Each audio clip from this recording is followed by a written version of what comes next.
guys, this is Angela with Andy Styles Boutique. Welcome to my channel. If this is your first time, welcome. If you are a repeat viewer, welcome back. If you are a subscriber, thank you so much. Thank you for rocking with us. Thank you for hanging out with us. Now, this is going to be part 4 in my how to take a stainless steel tumbler to a beautiful work of art. So I stopped off on part 3 with glittering my tumbler. So this is the tumbler that I glittered. I purchased this tumbler at Ollie. So now that I have added glitter onto my tumbler, what I used to add the glitter was not epoxy, I'm sorry, it was Mod Podge. I used Mod Podge, and I used some glitter that I had purchased from Hobby Lobby. So what I'm going to do at this point is show you what I do after I have glittered my tumbler. So if you are new to the channel and you like what we do, please consider subscribing. If you find what we do interesting, please consider subscribing. If you like the video, please like it.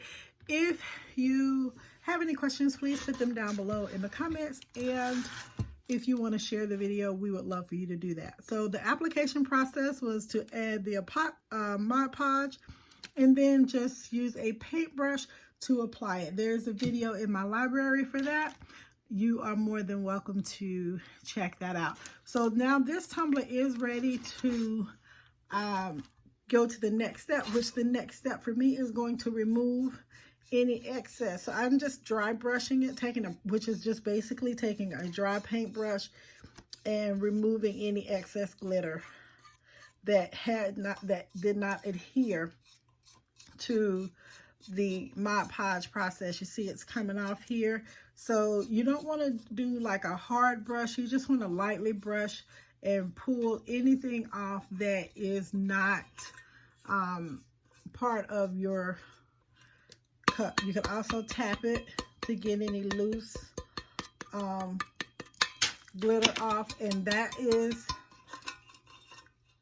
all we're going to do to that one. The red one that I did on the one of the videos where I did the Mod Podge with the paintbrush. This is that one. And again, you can tap to get the excess off. You don't have to use the paintbrush, but you can. You can just tap it and you see that's coming off. This is excess glitter that did not adhere. Now I do have a spot there, and I do have some pieces around that did not fully adhere. So because I don't know what I'm going to design this with, I don't know if I'm going to leave that or if I'm going to fix that or clean that up. I may leave it just so you guys can see how I actually, you know what, let me go ahead and fix that little piece there, because even if I use something, if I use some type of design that's going to cover that, I may not go, it may not curve that way. So I'm just going to put that there. When you are doing the Mod Podge method, I'm sorry guys, I don't know why I can't talk tonight. You want to let it dry completely. So this one, I won't do anything else with this on camera, and I did let this dry overnight. You don't have to, but I did. I wanted to make sure that any glitter that I took off was really, truly excess glitter. So I left my glitter sheet out on the desk because I knew that I was going to do more with it. So, and I don't get rid of my glitter or anything like that because until I'm actually done. So I'm going to just scoop this, and I don't know if you can see, I'm just covering it, and I'm just going to get it good and covered, and then I will go ahead and just pat it down to where it's not showing. So that's just me repairing the spot that was left over, or that wasn't really saturated the way the rest of the cup was. Now this glitter was a mixture. It looks like a nice cranberry color, but this was a mixture of red and black glitter. That's all this is. And I made it's a custom color, I guess. I guess that's maybe what some of the people do when they have a glitter company. So this is all for that. And I normally wear gloves, and the reason I normally wear gloves is because what just happened won't happen, and that is get all over my fingers. So this right here, let's go ahead and move this. I want to show you the next step. We've already taken the excess glitter off. I'm going to just set that to the side, get rid of the parchment paper. I use the parchment paper to attach any excess glitter or epoxy or whatever I'm using at this point. So I'm just going to tear another piece. And we're going to move to the next step, which is going to be epoxy. So I am going to use the Amazing Quick Coat Epoxy because that's all I have. So I'm just going to put this here so you guys can see it. There is, there's a side A and a side B, and it's 1:1 ratio. It's equal parts. So what you'll need is some type of measuring cup, some type of measuring device, and mostly I did purchase these from Hobby Lobby. They were $12.99, a little expensive, and I got it from Hobby Lobby. And I'm going to use that to use this. Now, the cups and the measuring of epoxy is done in milliliters. So you have the milliliters here, and they're measured.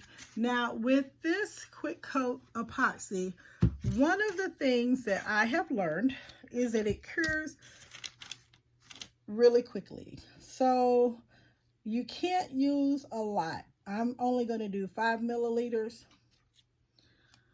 of each because the depth of pour is 1/8 of an inch. That's not very much. So I'm just going to go ahead and measure this out. There we go. And now, when you are messing around with epoxy, you want to make sure you have your safety items. Now, I'm at home. I'm in my bedroom. So I am using a window to help ventilate my air. I also have a mask that I use to help to protect my lungs. You'll need gloves as well. Now this epoxy, I don't and I will not use any heat to burst any bubbles because it sets fast. If I use any heat to set it, then it gets hotter quicker. So I won't be doing that. So here's my gloves. And then I'll need a craft stick. And I have those here. And if you don't have one of the masks that I'm putting on or that I showed you, you can use a regular N95 mask. You can use that as well to work with the epoxy. All right, so let's put this on my head. I feel like an alien because it really covers the nose and the mouth and so on and so forth. So let me get this on. it just attaches in the back. You can put it on yourself. You don't really need anyone to assist you.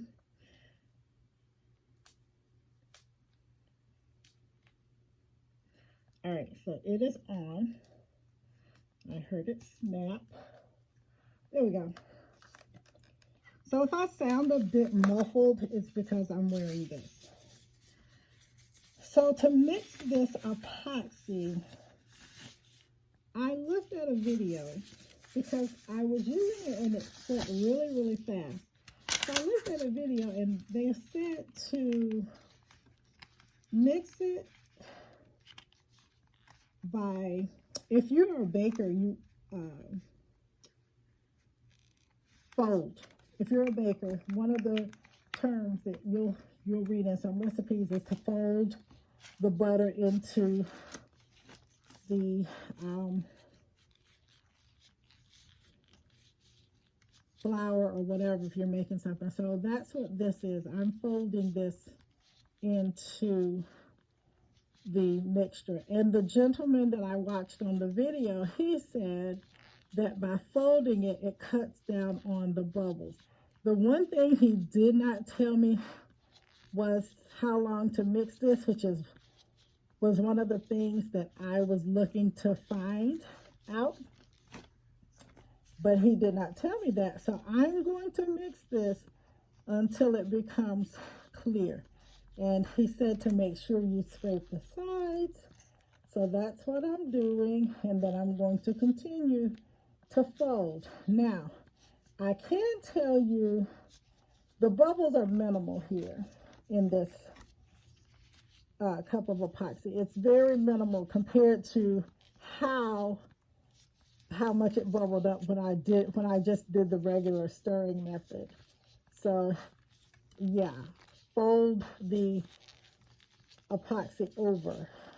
And like I said, if you are a baker, you are familiar with that term. So I'm just going to fold it in until it becomes clear. There we go. Folding. Fold is basically, that's it. You're just folding it over. And there's little to no bubbles in there. I'm going to fold a couple more times. And then it's ready to go onto my cup. So I'm going to turn my cup over. This cup I like because it has this arm. So I'm going to use that to my advantage. So I'm just going to take and pour some epoxy on the bottom.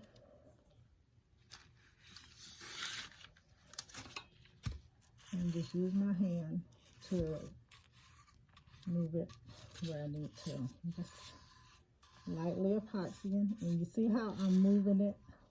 Because you want a thin coating. Alright, so there's a thin coat. Now I see a lot of people epoxy in different ways. The way I like to epoxy my cups is from the bottom up. The reason I do that is because if there's some excess epoxy, I can just take and clean that up with a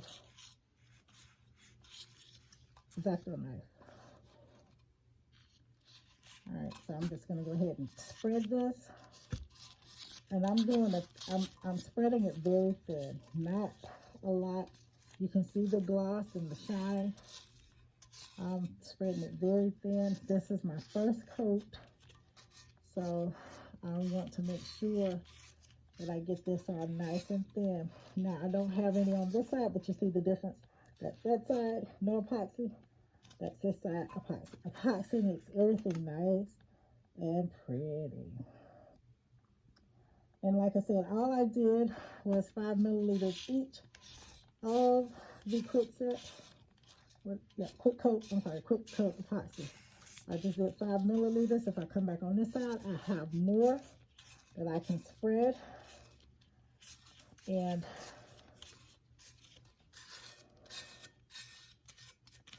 that's it. So that's the cup. I have some left. I'll just go ahead and put this, let that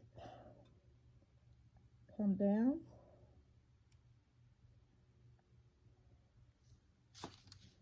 And I'm just going to spread it. All right, this is ready to go on the turner. And like I said, all I did was 5 milliliters each of the part A and the part B.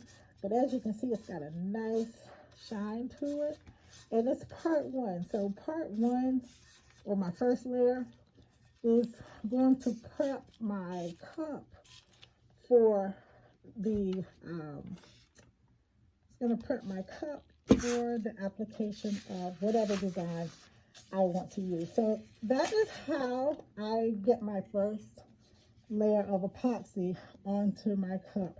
As you can see, it is nice and shiny, and it will, I will put it on my spinner and I will turn it. I spin overnight.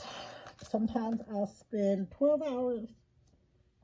Sometimes I'll spend 24. It just depends on what I'm doing and how I'm doing it.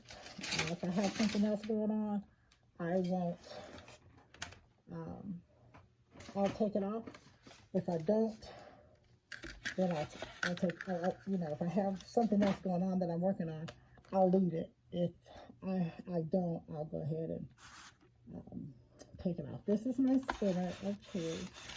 Let's see if you guys can see that. There we go. And I purchased it at Michael's. So we are Keeper spinner. So I just hold it. You have to hold it here. Put your cup on. Slide it up. And just turn it on. And that's it. It's that simple. So hopefully you guys, I have not confused you. And I have made this a little simple for getting your first coat of epoxy onto your tumbler. Now, as I said, this series will go throughout, will follow this particular tumbler and the wine tumbler throughout, from the stainless steel stage to the actual production of the tumbler. So like I said, I hope this inspires you guys, and I hope that someone gets excited and decides that they want to start dabbling in making tumblers. They're so much fun, and I love doing them. So again, if you found this interesting and you like what we do on this channel, please consider subscribing, like the video if you liked it, and share it if you know someone that would benefit from what we do. Thank you guys. Have an awesome night. Happy crafting.